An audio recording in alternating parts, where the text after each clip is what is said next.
Então vamos lá, Deus quer falar conosco, e se Ele quer falar conosco, a gente tem que estar ouvidos abertos para ouvir a voz do Senhor. E eu achei que essa palavra é muito propícia para o momento que nós estamos vivendo, momento desta igreja local, momento de desafio, mas afinal de contas a vida é um desafio, né? Desde a hora que a gente nasce, é um desafio, como viver, como enfrentar os obstáculos, e Deus vai permitir, Ele vai colocar obstáculos na frente da gente, senão a gente fica mole na vida, a gente não cresce. Os desertos são necessários, senão a gente também, quando a coisa está boa demais, Moisés estava lá no palácio, e ele não era de lá, ele não era tão palaciana, mas a filha de Faraó pega ele e cria no palácio de Faraó, com uma cultura egípcia imensamente avançada para aquele tempo, né? E ele está lá por 40 anos. 40 anos Moisés está ali aprendendo aquela cultura palaciana do Faraó. E Deus permitiu que um acidente de percurso acontecesse, porque Ele tinha um plano na vida de Moisés.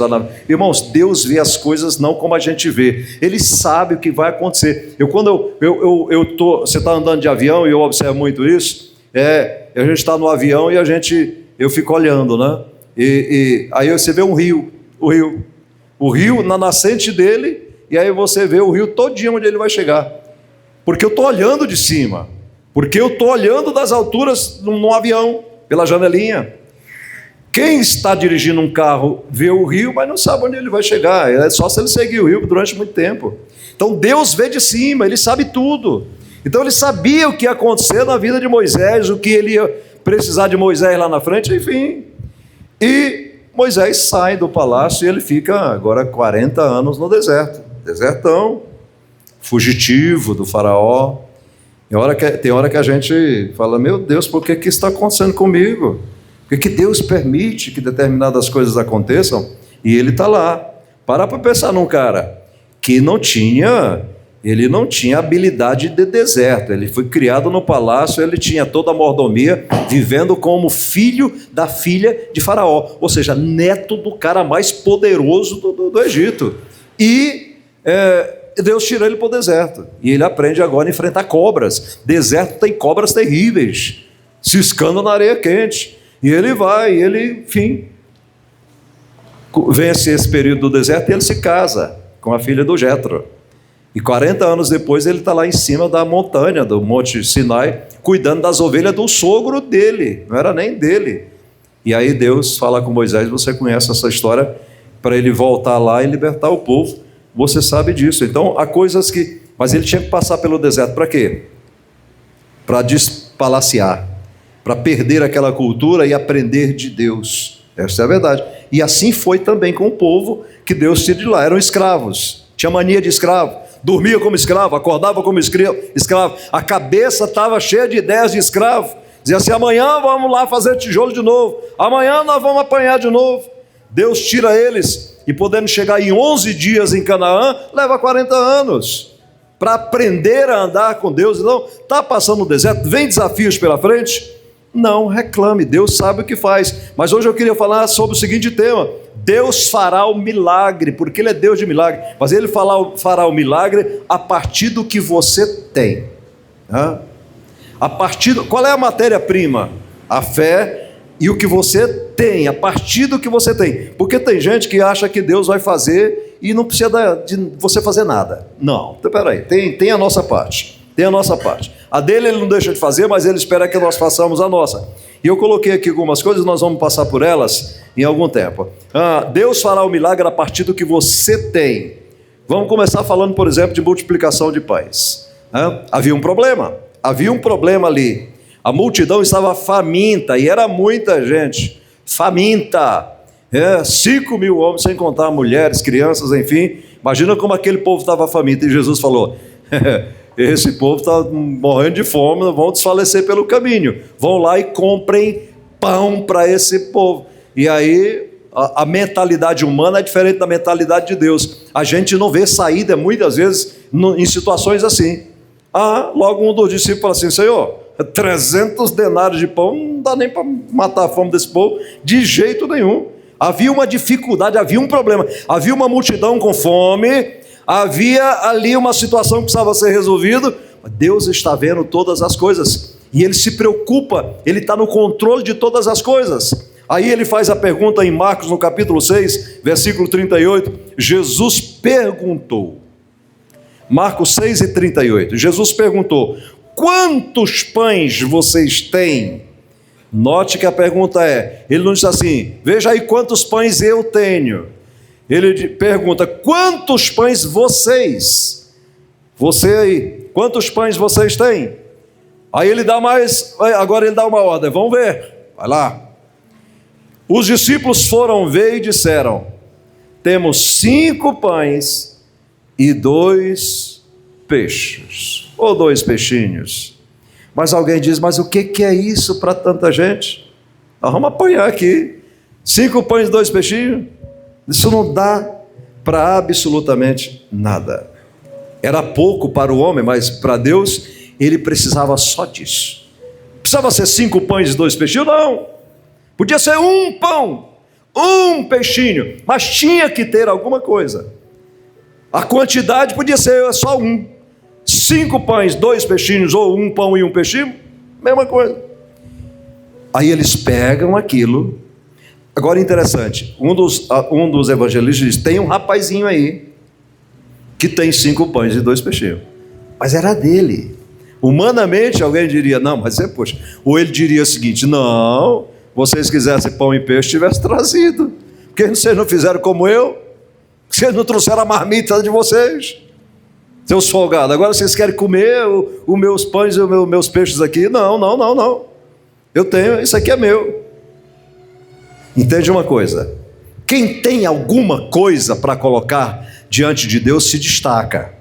Havia uma multidão, mas só tinha um que tinha 5 pães, 2 peixinhos. Esse se destacou. E aí os discípulos chegam lá e a Bíblia não fala que ele resistiu, não. Ele entregou os peixes e os pães, os peixinhos dele, que para ele dava, irmão, para matar a fome. 5 pães e 2 peixinhos para uma pessoa só, beleza. Mas ele pega aquilo agora e coloca na mão dos discípulos, e os discípulos levam até as mãos de Jesus. E aí vem o espetáculo. Quando pega, interessante, por isso que tem que andar pela fé. Quando o Senhor mandou sentar em grupos ali, 50, 100, vai sentando ali. Quando ele manda sentar, ainda continuavam 5 pães e 2 peixinhos. Não foi depois que ele multiplicou, depois que o peixe aumentou e os pães, que ele mandou sentar. Ele mandou sentar antes.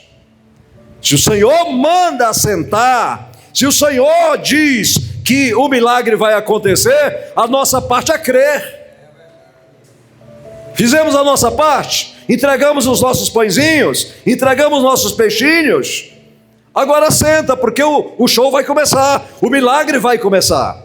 Quando as pessoas sentam, Jesus pega os pães e os peixes e Ele dá graças. Ele dá graças. E quando Ele ora, quando Ele dá graças, aquilo vai aumentando. Por isso que quando esses meninos chegam na universidade, não crê na Bíblia. Não crê na Bíblia, diz que isso não é verdade, que isso não pode ser, porque eles têm mente racional humana. Realmente não tinha como para um humano. Vai aumentando, vai crescendo os peixes, vai crescendo os pães, vai crescendo os peixes, vai crescendo os pães. Agora está todo mundo sentado, está preparado para receber a bênção. Eu pergunto para você nessa manhã, você está sentado diante de Deus? Que há momentos que o Senhor manda levantar, mas aqui Ele mandou sentar. Está sentado diante de Deus para receber o alimento do céu, porque Deus está no controle de todas as coisas. E eles sentam, e aí vamos ter pão e peixe, Macfish, no deserto, no monte lá. Vamos comer pão e peixe, vamos comer pão e peixe, vamos comer pão e peixe. Quer mais? Quer mais? A bênção de Deus, quando vem, ela vem para sobrar, meu irmão. Ela vem para sobrar. Calma, imagina, quer mais? Não. Aguento mais não. Igual quando a gente faz churrasco aqui, né? A carne está lá assada, irmão, come mais um pouquinho. Não aguento mais. Não aguento mais. Estava todo mundo lá, não aguento mais. Comer peixe e pão, não aguento mais. Ninguém quer mais? Não, ninguém, não é que não quer, não aguenta mais. Tá bom, então junta aí o que sobrou. 12 cestos cheios de pães e peixes, que eu já expliquei aqui, que tem duas multiplicações. Numa sobrou 7 cestos, na outra sobrou 12. Na que sobrou 12 significa que quando eu coloco aquilo, o pouquinho que eu tenho, na mão do Senhor, meu irmão, Ele vai abençoar os outros, não só a mim, mas a minha família, os meus amigos, a igreja, a comunidade que eu moro, o país que eu moro, o planeta que eu moro. Ele vai abençoar todo mundo e vai sobrar para mim. Veja, 12 cestos significa 12 meses do ano cheios. Deus não vai deixar faltar nada. A Bíblia não diz, mas eu fico aqui imaginando, aqueles 12 cestos que sobrou, dá para o menino que trouxe os 5 pães e os 5 peixes, dá para ele levar. A Bíblia não diz isso, estou só conjecturando. Então, o milagre acontece a partir do que nós temos, do que nós colocamos na mão do Senhor. Quer ver outro exemplo? A viúva, o azeite da viúva. 2 Reis, capítulo 4, versículo 2. Tem sempre uma pergunta, né? Esteja atento à pergunta que Deus faz para você. Esteja atento. E Ele pergunta em momentos muito cruciais. É que às vezes também os crentes fazem tanto barulho, tanta zoada, que não conseguem ouvir a voz de Deus. Eu olho para vocês aqui ouvindo a palavra de Deus e eu louvo a Deus e alegro o meu coração por ter uma igreja hoje que ouve a palavra de Deus, que fica atenta à palavra de Deus e não está com a mente dispersa ou gritando desesperado na hora do culto. Porque às vezes nós não ouvimos a voz de Deus. A gente faz tanto barulho que não ouvimos a voz de Deus. 2 Reis, capítulo 4, versículo 2. Lá Jesus perguntou, né? O que vocês têm aí? Aqui o profeta Eliseu pergunta para a mulher. Eliseu perguntou: o que posso fazer por você? Uma mulher com problemas, né? O que posso fazer por você? Diga, o que você tem em casa? O que você tem em casa? E aí ela responde com uma mente humana: não tenho nada, a não ser, esse a não ser maravilhoso, a não ser, ó a mente humana, tudo pequeno, a não ser um pequeno vaso, né? A não ser um jarro pequeno de azeite, respondeu a mulher.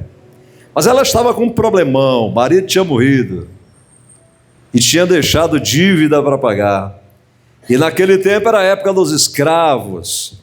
E os filhos, os credores, os agiotas da vida, estavam dizendo: teu marido morreu, você não tem como me pagar, tem outro jeito não.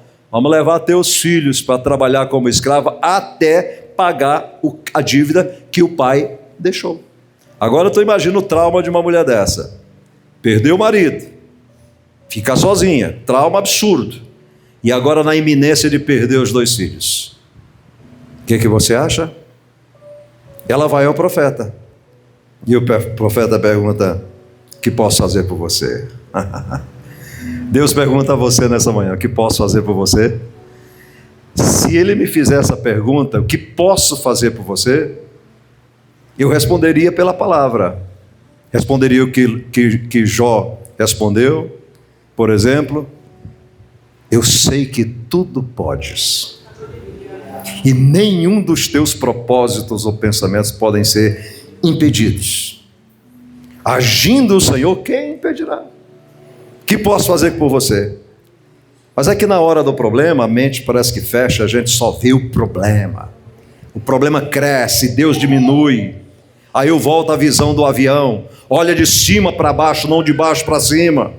Fico debaixo do prédio de 50 andares que parece que ele vai cair em cima de você. São Paulo tem um dos prédios mais altos do país, que era o velho prédio do Banespa, ou prédio Martinelli, né? Eu trabalhei no centro da cidade ali e era incrível, que a gente ficava olhando para o prédio, parece que ele vai cair em cima da gente. Mas quando a gente passa de avião, ele é do tamanho de uma caixa de fósforo. Olha de cima para baixo, não de baixo para cima. O que eu posso fazer por você? Diga. Aí a pergunta vem: o que você tem em casa? O que você tem em casa? Mas eu vou colocar aqui o seguinte: eu não vou perguntar na casa física. O que você tem em casa? Você, casa. O que você tem em casa? Aí a mulher diz: não tenho nada. Não tenho nada, a não ser um jarro pequeno de azeite. Foi o que ela respondeu. Qual foi a ordem? Tudo depende de obedecer a ordem. É isso que você tem? O profeta poderia ter dito para ela: aí não dá. É isso que você tem? Um pouco de azeite? O que dá para fazer com um pouco de azeite? Não dá para fazer nada. Deus não espera que você tenha muito, meu irmão. Ele não espera que você tenha uma fé do tamanho de uma melancia. Mas se você tiver uma fé do tamanho da metade do grão de mostarda, já vai fazer grande coisa.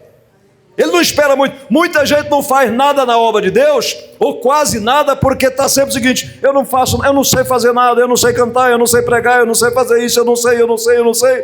Pega o teu não sei e coloca na mão do que sabe tudo, e você vai ver o que é que vai acontecer. Eu não tenho nada a não ser. Então vamos lá, você tem um pouco de azeite, vamos numa botija, num jarro, então faz o seguinte: vai nos teus vizinhos. Aí vem aqui um outro ensinamento. E aí, como é que está o relacionamento com os vizinhos? Ou você odeia a tua vizinha de cima, de baixo, de lado, enfim, que se você precisar de uma coisa deles, eles jamais atenderão você. Nada pior do que um crente morar num lugar que ele só faz confusão e todo mundo fica... Porque naturalmente as pessoas já não gostam muito de crente. Mas se você der margem para isso, aí eles deixam de gostar de você e passam a odiar. Essa mulher não tinha esse problema. Vai nos teus vizinhos. E ela não morava em São Paulo, que tem casa em cima da outra. Ela morava em lugares que as casas talvez fossem como aonde eu nasci, lá no Nordeste, que cada casa tinha 1 quilômetro de uma para outra. Mas ela manda os meninos. Aquilo que ela estava na iminência de perder eram os meninos. Aí agora ela sabe, diante dessa palavra, ela pega tudo o que ela tem, que eram os meninos, na iminência de serem levados como escravo, e fala: menino, meus filhos, vão lá na casa vamos dar nome aqui, vão na Dona Maria, vão na Dona Josefa, vão lá na Diana, vão lá na Cláudia, vão lá na Zenaide. Na Zenaide vão lá, porque a Zenaide tem cheio de vaso lá, entendeu? Vão lá. E aí pede para elas, tudo que elas tiverem de tapaué, de balde, o que elas tiver lá, traz aqui, meu filho. E o menino sai correndo. Mamãe mandou, Dona Zenaide, mamãe mandou pedir uns vasos emprestados e tal. A Zenaide não precisa entender muito, mas a mamãe mandou pedir, a Zenaide pega ali. Essa semana eu ouvi alguma coisa lá em casa parecida com isso. Acho que foi a Gabriela. Gabriela, quem foi que pediu? A Karine. Pastora, você tem uns balde aí de sorvete vazio? Tem, porque lá em casa é o povo que come sorvete. Deus do céu. Aí tinha um monte lá, e trouxe para ela guardar os negócios do acarajé, etc e tal. Aí o menino vai lá e traz vasos.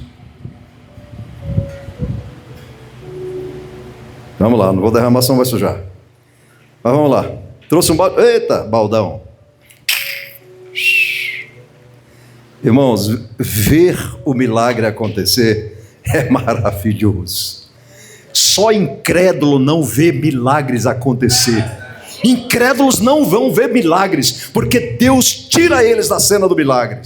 Você lembra que quando Jesus chega na casa de Jairo e ele diz: a menina não morreu, ela só está dormindo. Aquela turma que estava ali preparada para chorar, as carpideiras do inferno, estavam enchendo a casa, já alegres para chorar.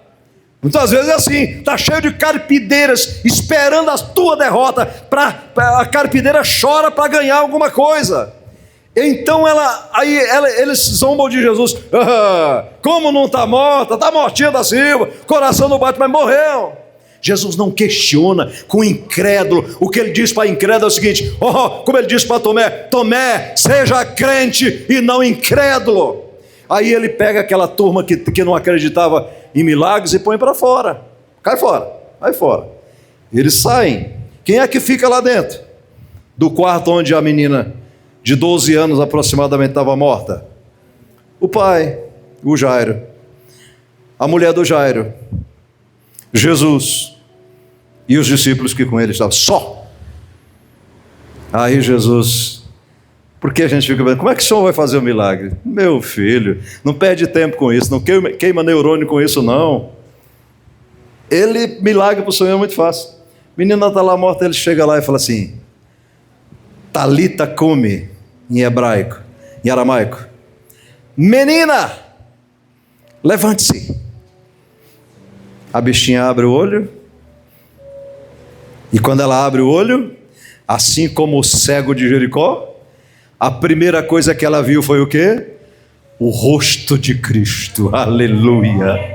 O dono do milagre. Ela vê o rosto de Cristo, e depois que ela abre o olho, eu fico pensando o seguinte: tudo volta a funcionar, sangue correndo nas veias, artérias, enfim, irrigando o cérebro, irrigando tudo, coração batendo, tudo despertou, e a menina senta na cama.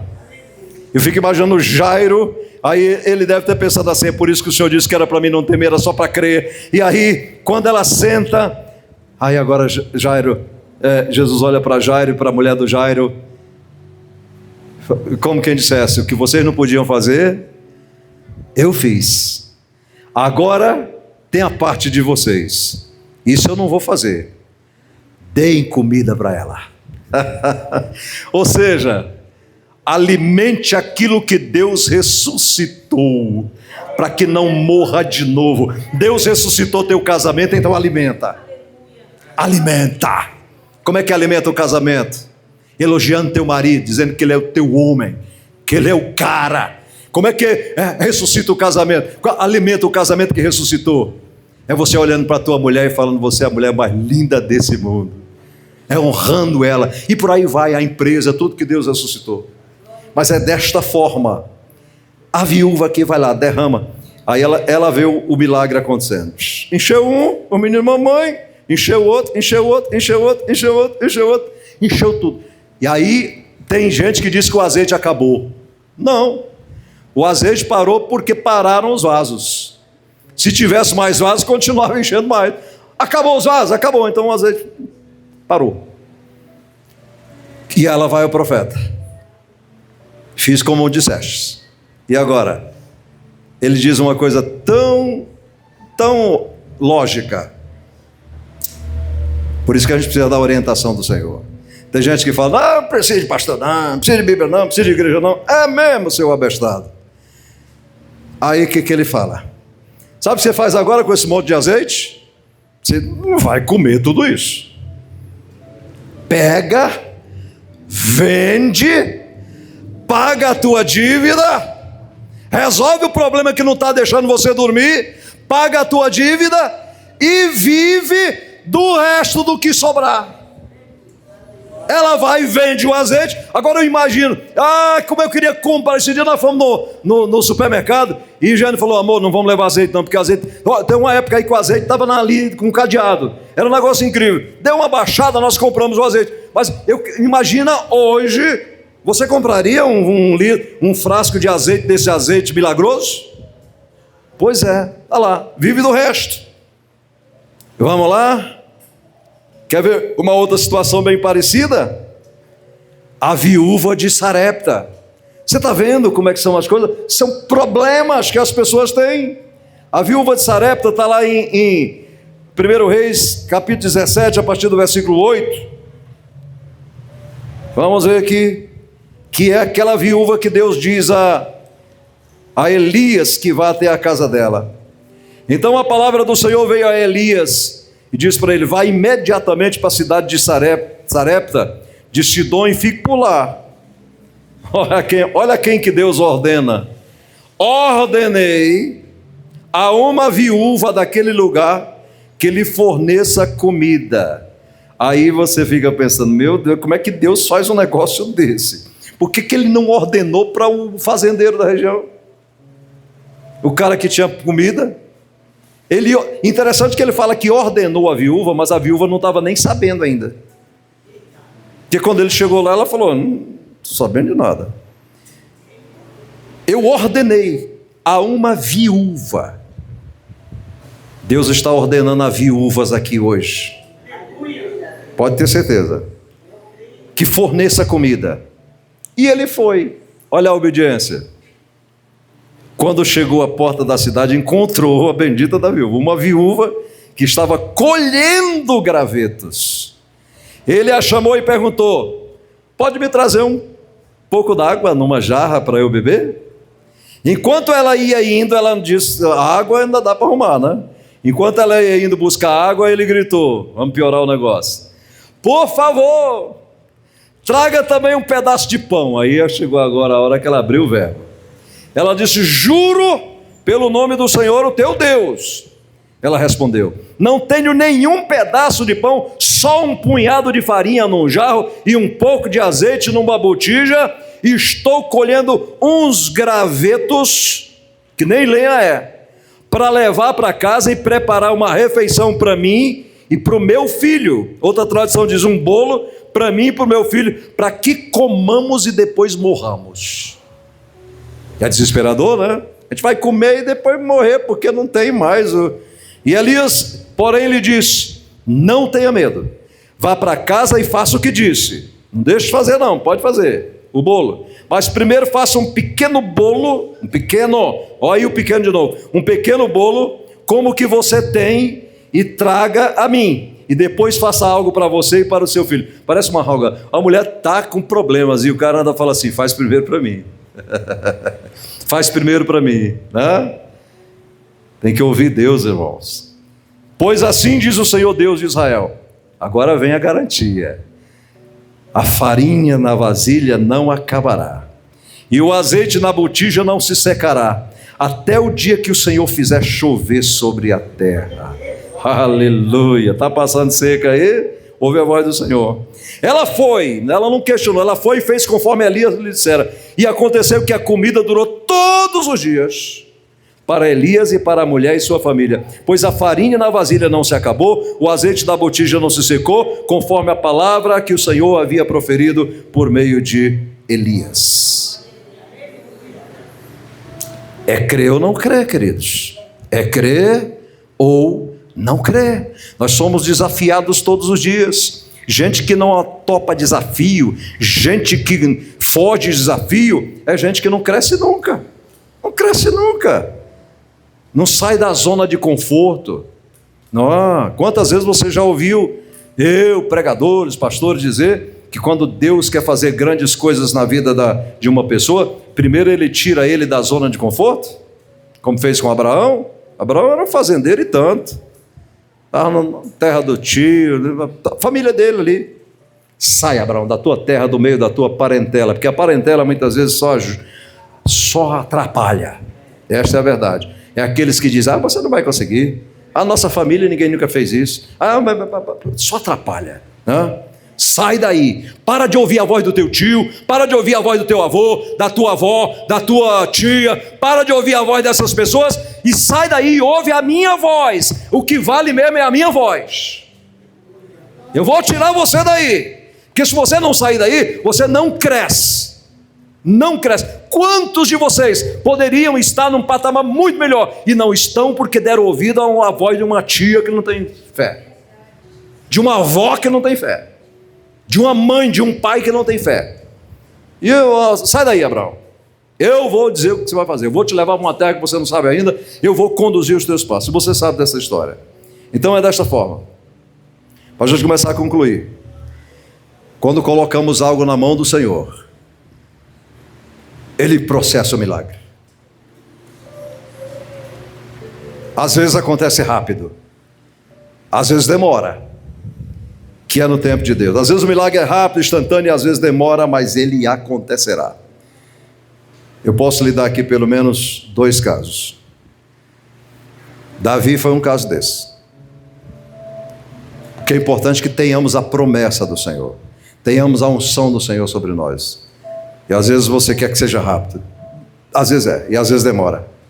Davi tinha, em média, 15 anos, quando Deus manda Samuel. Isso está registrado na palavra do Senhor, em 1 Samuel, no capítulo 16. O Senhor manda Samuel lá dizer que não aguenta mais Saul e que ele vai achar um outro homem para ser o rei. Vamos só ler aqui o primeiro versículo, diz assim, 1 Samuel 16. O Senhor disse a Samuel: até quando vai continuar a ter pena de Saul? Eu não quero mais que ele seja rei de Israel. Encha um chifre com azeite e leve com você. Depois vá a Belém até a casa de um homem chamado Jessé, pois eu escolhi um dos filhos dele para ser rei. Era Davi. E dizem os historiadores que ele tinha em média 15 anos. O Senhor escolheu para ser rei. Mas ao contrário de reis na Bíblia, tem um que não me lembro agora o nome, que assumiu com 8 anos, Joabe, alguma coisa assim, com 8 anos de idade, porque era hierarquia, era obrigação hierárquica. Deus escolhe Davi com 15 anos de idade. A unção, o óleo é derramado sobre ele.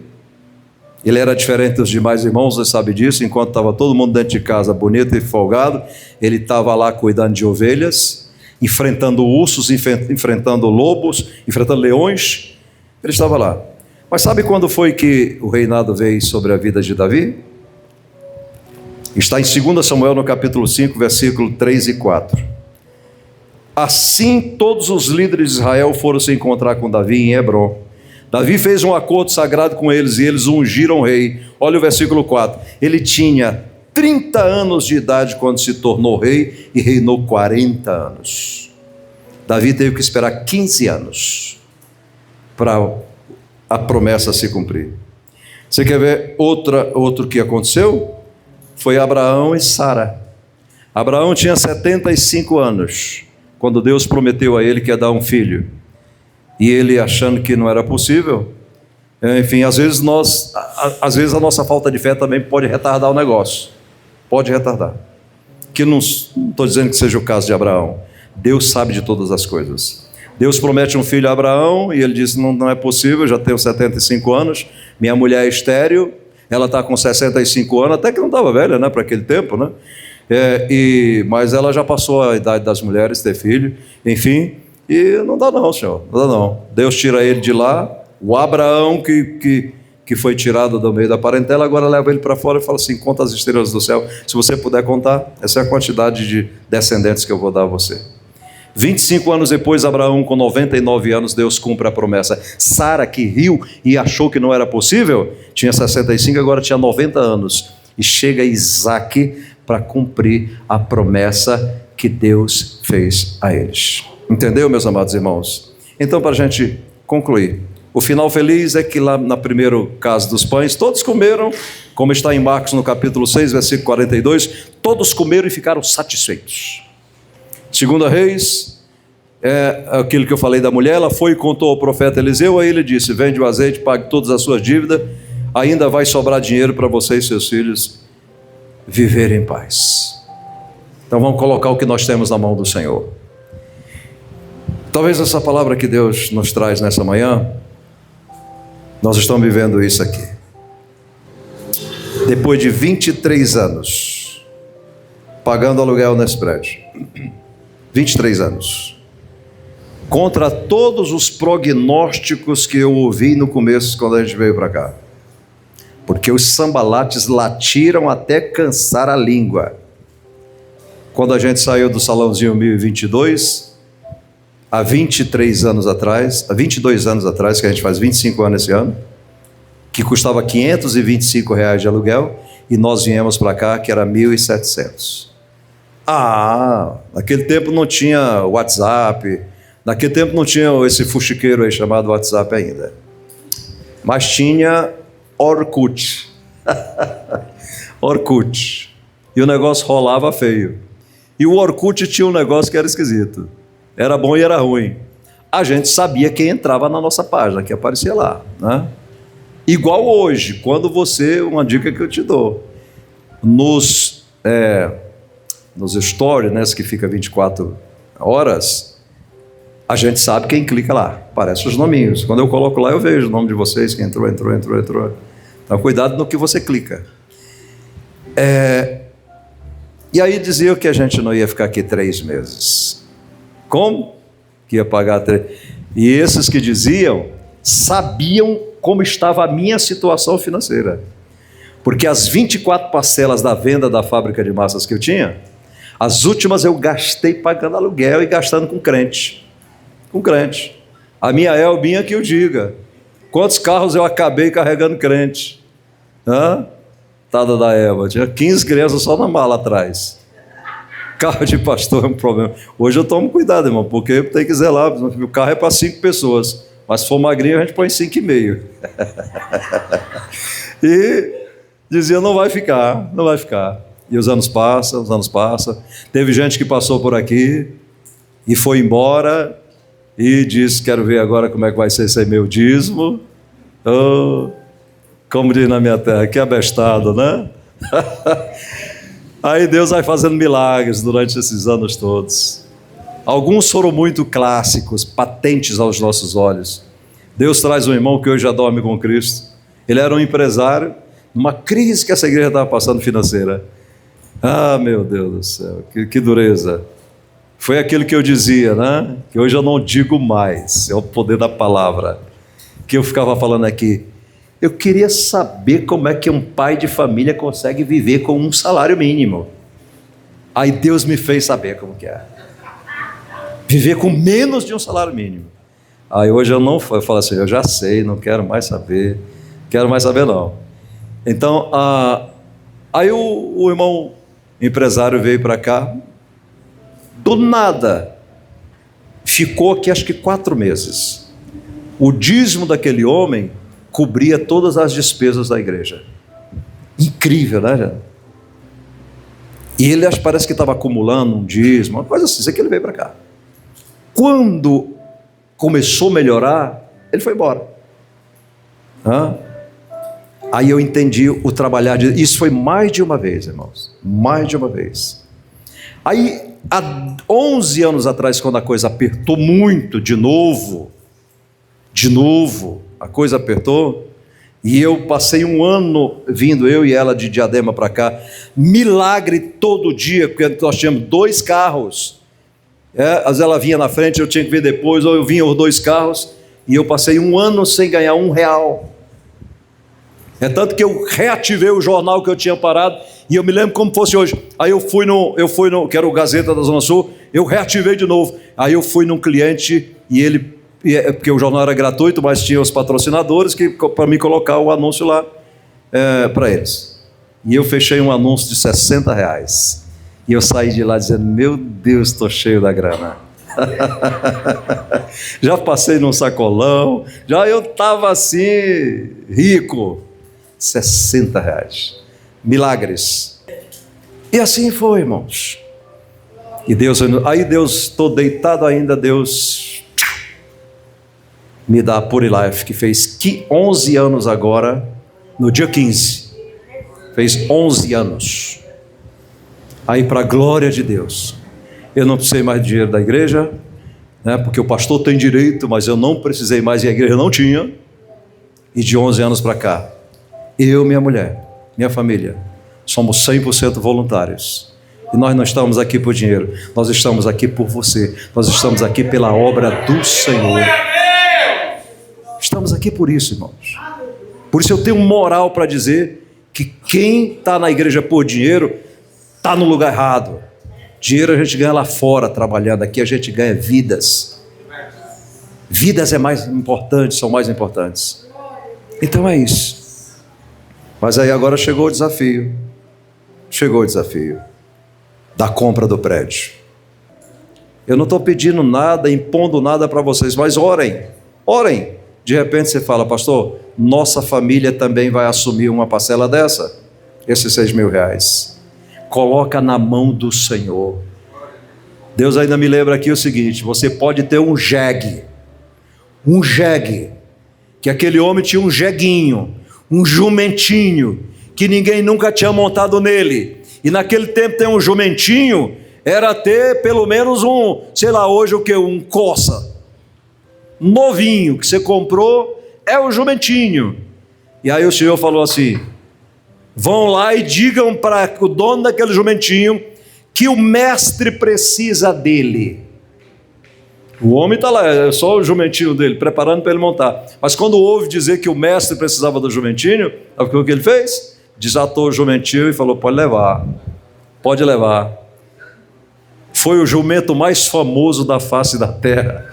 Foi aquele jumento que Jesus entra em Jerusalém montado nele. Ele ia andando e as pessoas iam jogando mantos e palmas no chão e dizendo: Hosana, bendito que vem em nome do Senhor. Não era o jegue não, mas era o que estava montado em cima do jegue, que é Jesus o Senhor. Você está entendendo? O Senhor está pedindo o seu jegue hoje? Coloca na mão dele que o seu jegue vai ficar muito famoso. Você chegar aqui e falar: pastor, aqui tem um tijolo que foi nosso. Lá no Nordeste tinha um negócio, você vai lá, é assim, ó. Nós somos nordestinos, a gente sabe disso. Aquela praça da cidade, aí tinha aqueles bancos, né, que a gente senta na praça, né? E quanto tempo a gente ficar sentado ali o banco. E na praça tem um banco de cimento e escrito assim: doado pela família tal. Tá lá. Se eu chego lá em Viçosa hoje, na minha cidade, tá lá. As famílias que tinha lá, Mapurunga, Miranda e tal, doado pela família Miranda. Família Miranda já morreu a maioria, mas está lá o banco. A Mapurunga já, família Brito, doada pela família Brito. Você está entendendo? Nós não vamos colocar plaquinha aqui não, mas quando você chegar aqui no mundo espiritual, Deus não fica devendo nada para ninguém. Amém, queridos? Vamos para cima? Eu senti um medo de vocês. Vamos para cima, sim ou não?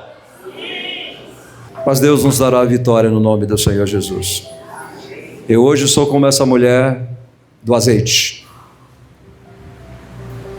E não quero deixar de ser como o menino que tinha os pãezinhos. Eu tenho que ter alguma coisa para pôr na mão do Senhor. Que Deus nos abençoe e aplauda ao Senhor. Aleluia.